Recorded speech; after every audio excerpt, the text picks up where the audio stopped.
Hello world, it's Takoya speaking. Welcome to episode 2. In this episode we will talk about how the backend will work, so are you ready to install some npm dependencies after this episode? Remember, part 1 is supposed to familiarize us with GraphQL. With that being said, what is full stack GraphQL? Well, William Smith says GraphQL is a query language for APIs and a runtime for executing those queries with your existing data. Developed by Facebook in 2015, GraphQL offers a more efficient, powerful, and flexible alternative to REST. Key concepts include schemas, types, queries, mutations, and subscriptions, each contributing to its robust data fetching capabilities.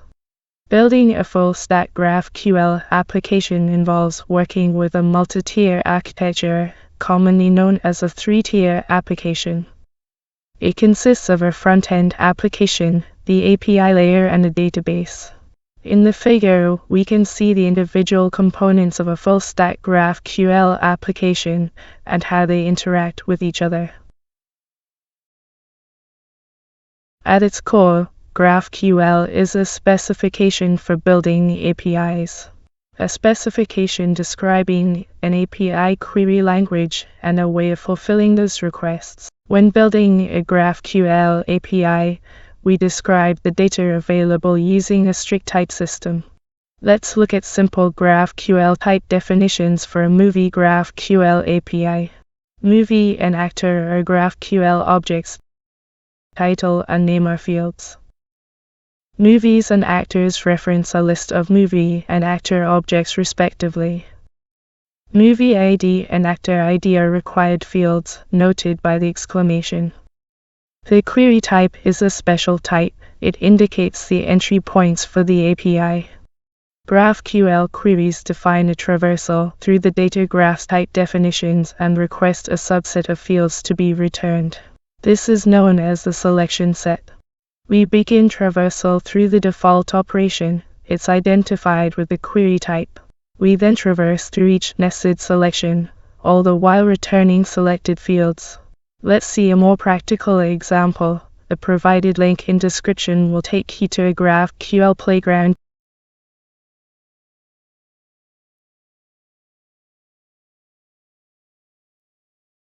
We specify the entry point as all films.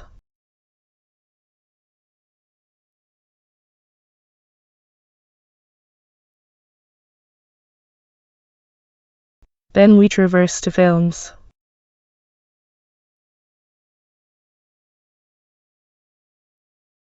For each film we want to display the director.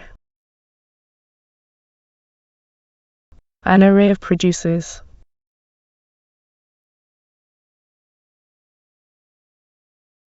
Not forgetting the title.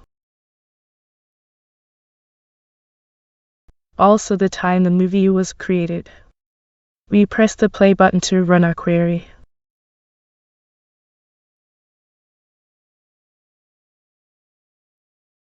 There you have it, a response of all the movies shows up.